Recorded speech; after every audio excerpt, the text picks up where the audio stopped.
Hey guys, AilouPup here, and today I'm bringing to you a book review of Touching Spiritbear by Mikaelsen.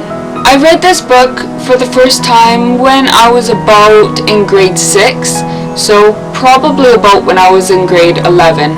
It was for a project, and there were probably, I think, 2 or 3 other books that we could choose from.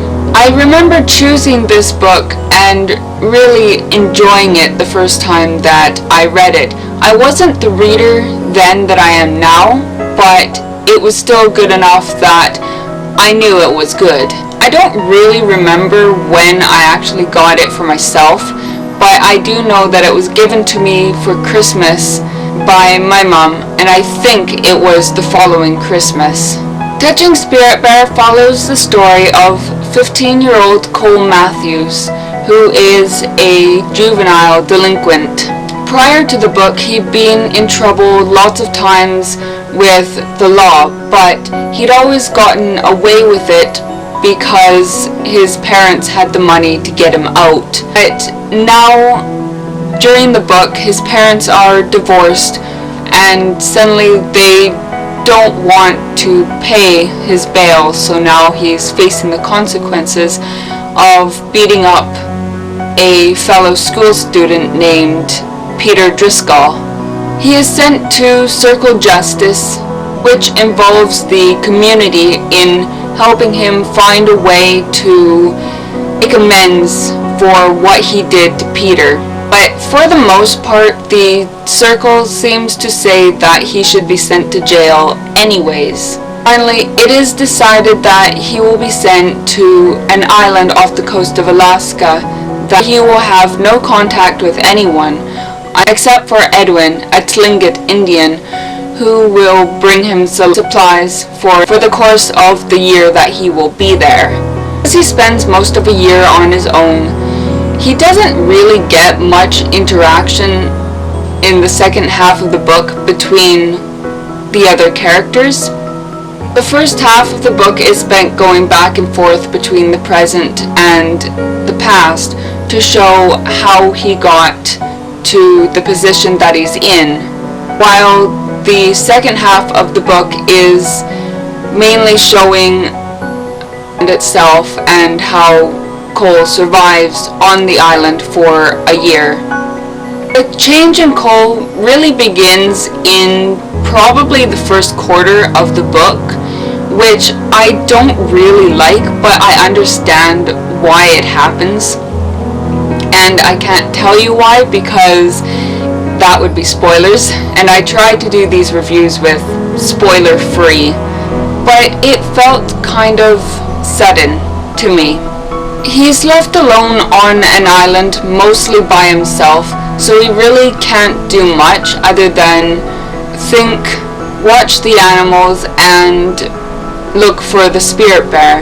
He does do other things as well, of course, such as carving a totem and dancing animal dances, I guess I'll call them. They don't really have a name, but they're kind of like dancing the ways of the animals, I guess. Wolf dance, rat dance, that kind of thing. It's a very Indian type thing, or something that I consider Indian. And throughout majority of the book there are a ton of metaphors for life, which I did find rather interesting. My favorite was when life was compared to a hot dog, and you'll have to read the book yourself to understand that one. That one was very interesting. The anger that Cole displays makes him feel more real to me. Anger towards himself, though he blames others for the things he does, for making him do certain things, such as beating up Peter Driscoll, ending up on that island, and so on. The book is fairly short and easy to read, and I feel that short books and easy to read books make something like this feel like it goes too quickly, And while I do think that there is just enough dialogue and there's just enough description to make it okay, I do wish that more had been shown, that more had happened in the book itself. There is a sequel to Touching Spiritbearer called Ghost of Spiritbearer that I have never read, that I want to read badly. I've never actually seen in stores. Admittedly, I haven't actually been looking for it, so it could have just been there and I've just not seen it because I haven't been looking hard. But I'm wondering if perhaps in Ghost of Spiritbearer that some of these questions of what happens to Peter and Cole is answered in that book, because I know absolutely nothing about it. Meantime, I will give this a 5 out of 5, and I will recommend it to people who like animal books or who like books on life-changing realization. Thank you guys so much for watching, and be sure to come back for more if you like this one.